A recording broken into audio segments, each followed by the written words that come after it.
Hi and welcome back.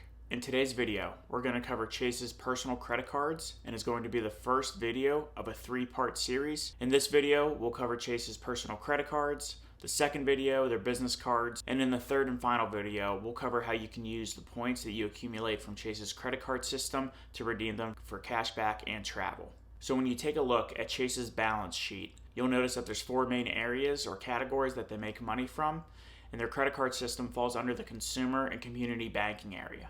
So the first question that I'll answer is, why do credit card companies offer you perks for using their card? Part of this reason is they make money from what's called transaction or swipe fees, and for each time that you swipe the card and make a purchase with that card, Chase will get a certain percentage of that cut. So as their gift to you, they give you a little in return for picking their card over a different bank's card. Now, every bank has their own ecosystem on how they can categorize their points. Within Chase, they call their points Ultimate Rewards points. So each time that you use your credit card within Chase, you'll receive a certain percentage of cash back depending on what you buy and which card you use. This will be anywhere from 1 to 5% typically. So within Chase, you can pull both your personal and your business credit card points together and use them for either cashback or for travel. These points can either be used for cashback or for travel, and I can cover that more in the third video, but let's get into Chase's personal credit cards. So the first card that we'll cover for Chase's personal credit cards is the Chase Freedom Rise card. So this card is going to be for those who either have no credit, bad credit, or for those that don't have a long credit history and have relatively low credit. Now, Chase suggests before you apply for the credit card, if you're not sure if you'll get approved, that you have either $250 in a checking account, a savings account, or combined in both accounts. So there's not much to the card. The only perk that you'll receive from the card is that every time you use it, you'll get 1.5% cash back. It's not a lot, but it's something, especially for those with low credit or no credit. The next card is going to be for the Chase Slate Edge. This is another credit card geared towards those with poor credit, and it basically offers you no rewards whenever you use the credit card. The main feature of this credit card is it comes with a 0% APR for the first 18 months that you do hold the card. So this is kind of aimed towards people who maybe have credit card debt and want to do a balance transfer to the card, in which they'll apply for the Chase Slate Edge, transfer over whatever credit card they may have, and now they're not accruing interest over the next 18 months whenever they hold the card, and hopefully can pay down whatever credit card debt that they do have. However, depending on how much credit card debt that you do have, whenever you go to do the balance transfer over the Chase Slate Edge, you will incur a 3 to 5% fee of however much debt that you're transferring over. So it goes without saying, you really shouldn't be carrying around credit card debt, but if you do, this might not be a bad option, especially if you can get the card paid off or get rid of any credit card debt, then this might be a suitable option for you before you start your credit card points journey. So the next card is going to be the Chase Sapphire card. So this card will have no annual fee. You'll earn 5x back on Lyft rides, 2x on dining, and 1x on everything else. So this card kind of throws people off sometimes, as you can't actually apply for the card and you can only downgrade to the card. So let's say if you have the Chase Sapphire Preferred card and you no longer want to pay the $95 annual fee that it comes with, this is an option that you can downgrade to. However, my opinion is that this card really isn't worth applying for. It doesn't really offer you much in terms of multipliers, as you're only getting 5x back on Lyft rides, as well as 2x back on dining. There are some other cards within Chase's ecosystem that might be worth holding or applying for versus the Chase Sapphire card. However, just be aware, if you do choose to downgrade to the Chase Sapphire card, you'll actually be ineligible to apply for the Chase Sapphire Reserve card or the Chase Sapphire Preferred card, as Chase only allows you to hold one Sapphire card at one time. So if you do choose to downgrade to the Chase Sapphire card, then you would be ineligible to apply for the Chase Sapphire Reserve or the Preferred card. So the next card that we'll talk about is going to be the Chase Freedom card. This is another card that has discontinued its applications for the card. However, that's much more worth your while to hold the card versus the Chase Sapphire card that we just spoke of, as it does have some more perks and better multipliers on the card. So again, to get this card, the applications are closed for it. However, you can downgrade to the card based on another credit card that you might have with Chase branded card. So let's say that you want the Chase Freedom card. The only way to get the card would be to downgrade from another Chase branded credit card that you currently hold. So let's say that you have the Chase Freedom Unlimited credit card and you want to get rid of it, but you really don't want to cancel the card. You can then downgrade to the Chase Freedom credit card, and hold that card instead. So with a card, you're going to get 5% back on rotating categories. This can be anything from 5% back at wholesale clubs, gas station, restaurants. You can use it on some quarters for PayPal purchases. I've seen other grocery stores on there. So there's really a wide variety of things that it does cover and rotate to from quarter to quarter. So the caveat on the 5% back on each purchase from quarter to quarter is that you're actually capped at $1,500, making you only eligible to earn $75 or 7,500 ultimate rewards points each quarter, depending on the categories. After that, it's going to be a flat 1x back on everything else. So the next card is going to be the Chase Freedom Unlimited card. This card comes with a $200 bonus or 20,000 Chase points when you spend $500 within the first 3 months of your application and being approved for the card. However, with all Chase cards, there is a caveat. If you have received the bonus from any Freedom card within the last 24 months, then you will not be eligible to apply for any card that you have received the welcome bonus to within the past 24 months. So this is going to be Chase's catch-all card on their personal credit card side. So this is going to be Chase's catch-all credit card on their personal side of things, as it earns a flat 1.5% back on each purchase. So it's going to earn 3% back on dining at restaurants, as well as eligible food services such as DoorDash, Uber Eats, Caviar, etc. And it's also going to earn 3% back at drugstores. This is not limited to prescriptions. It includes anything, whatever drugstore that you're purchasing it from. And finally, it earns 5% back when booking travel through the Chase Travel Portal, which we'll cover more in the third video, but you will receive 5% back on that. The card also comes with travel insurance. This comes from Chase's website.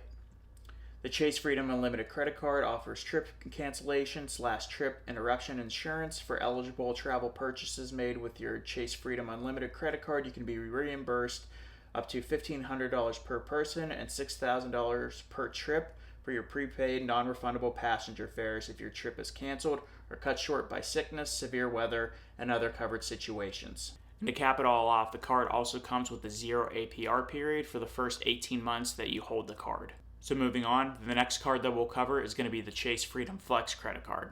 So like the regular Chase Freedom credit card, this card earns 5% back on rotating quarterly categories. Again, same categories apply: dining, gas stations, restaurants, whatever it might be for that quarter, as Chase will set that from quarter to quarter. The card also earns 3% back on dining, which also includes the takeout mentioned earlier on the Chase Freedom Unlimited card. It also includes 3% back at drugstores as well, and 1% back on everything else. The current welcome offer on the card is going to be $150 or 15,000 Chase points if you spend $500 within the first 3 months after being approved from the card. So the next card that we'll cover is going to be the Chase Freedom Flex. So the card's going to earn 5% back on rotating categories from quarter to quarter, and those categories are going to be the same as the Chase Freedom card as set by Chase. It's going to earn 3% back on dining, takeout, as well as drugstores, and then 1% back on everything else. The current welcome offer for the card is going to be $150 or 15,000 Chase points when you spend $500 within the first 3 months of opening the card. So the card comes with 0% APR for the first 15 months that you hold the card. And on top of that, you'll receive 5% back at grocery stores for the first year that you hold the card, excluding purchases from Target and Walmart.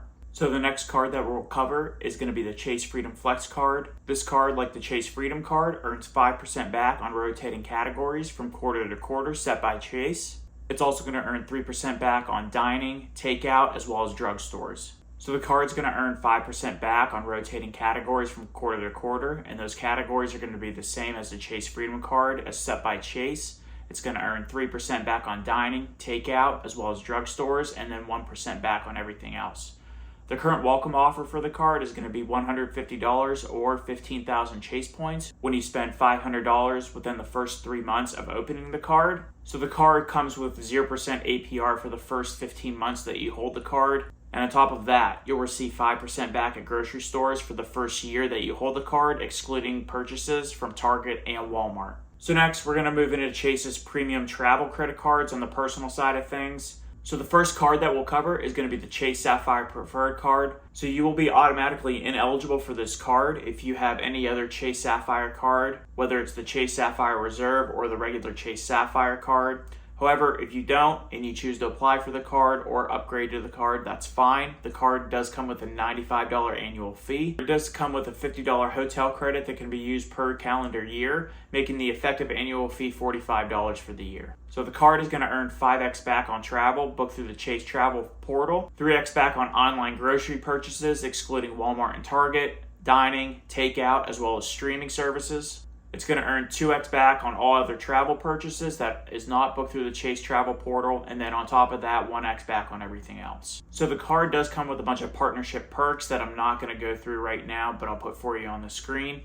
With the welcome bonus for the card, it's 75,000 points when you spend $4,000 within the first 3 months of opening the card, and this is an elevated offer from the typical 60,000 points with the card. So on your anniversary date, you'll receive a 10% bonus on the spend that you put on the card over the year prior. For example, if you spent $100,000 on the card, you'll receive a 10% bonus, which is going to be 10,000 points or $100 cash value for that spend on the card. So the last Chase personal credit card that we'll cover is going to be the Chase Sapphire Reserve card.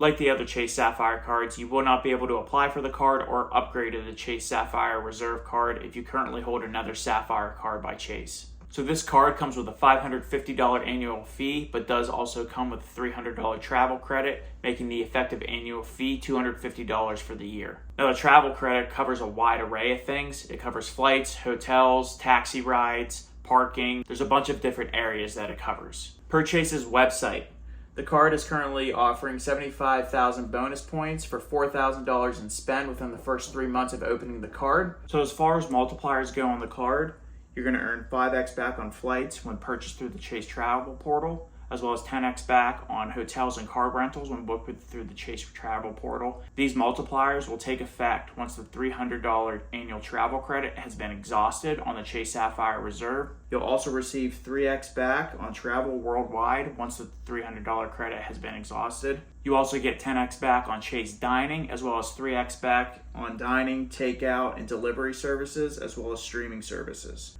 The card will then earn 1x back on everything else. So the card also comes with a bunch of partnership programs that I'm not going to go into right now, but I will put them on the screen for you. You'll receive a TSA and global entry credit on the card every 4 years for application reimbursement.